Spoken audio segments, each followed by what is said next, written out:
கான் சார்ல calculator வச்சுக்கிட்டு எந்த கணக்கையும் கணிக்க முடியாது. கான் சார் இனி செவக்கணும்.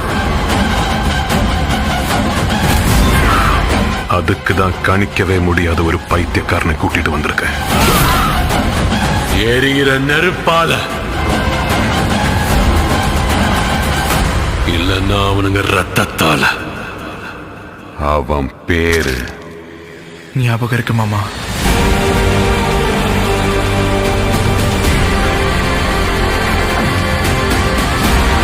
கான்சார் நிறைய பேரோட கதையை மாத்தி இருக்கு. ஆனா கான்சாரோட கதையை மாத்தினது 2 உயிர் நண்பர்கள் பரம விரோதியா மாறினதுனால.